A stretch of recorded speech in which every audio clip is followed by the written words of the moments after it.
આ રક્ષાબંધન ઉપર તમે તમારા ભાઈ માટે કઈ મીઠાઈ બનાવવાના છો? મેં તો મારા ભાઈ માટે એની ફેવરેટ મીઠાઈ મલાઈ લડ્ડુ બનાવ્યા છે. તો મલાઈ લડ્ડુ બનાવવા માટે એક જાડા તળિયાની કઢાઈમાં 1 લીટર દૂધ ગરમ કરવા રાખીશું. દૂધને સારી રીતે ગરમ કરી એક ઉબળો આવે ત્યાં સુધી ગરમ કરી લઈશું. તો અહીં દૂધમાં એક ઉબળો આવી ગયો છે. તો તેમાં થોડું એવું વિનેગર ઉમેરી દૂધને સારી રીતે ફાડી લઈશું. તો અહીં તમે જુઓ દૂધ સારી રીતે ફાટી ગયું છે અને તેનો છેણો બનીને તૈયાર છે. તો હવે આ છેણાને આપણે તરત જ કોટનના કપડામાં લઈ લઈશું અને તરત જ ઉપરથી ઠંડુ પાણી એડ કરી લઈશું. હવે તેમાંથી પાણી નીકાળી તેને સાઈડમાં રાખીશું.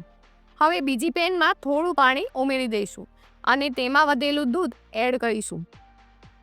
દૂધને સતત ઉકાળતા જઈને દૂધની રબડી બનાવી લઈશું. તો અહીં દૂધમાંથી રબડી બનીને તૈયાર છે. તો હવે આપણે રબડીમાં બનાવેલો છેણો એડ કરી દઈશું અને સારી રીતે મિક્સ કરી લઈશું. સ્વીટનેસ માટે ખાંડ ઉમેરી સતત ચલાવતા જઈશું. થોડી વાર પછી તેમાં ફ્લેવર માટે એલચી પાવડર ઉમેરી દઈશું અને થોડી વાર માટે થવા દઈશું. હવે મિશ્રણને એક પ્લેટમાં લઈ ઠંડુ કરી લઈશું. સારી રીતે ઠંડુ થઈ જાય એટલે તેમાંથી થોડું મિશ્રણ હાથમાં લઈ આ રીતે લડ્ડુ બનાવી લઈશું. તો આ રીતે બધા જ લડ્ડુ બનાવી લઈશું. હવે તેને બજાર જેવો લુક આપવા માટે ઉપરથી કેસર અને પિસ્તા વડે ગાર્નિશિંગ કરી લઈશું. તો અહીં મેં મારા ભાઈ માટે મલાઈ લડ્ડુ બનાવી દીધા છે. તમે પણ જરૂર ટ્રાય કરજો.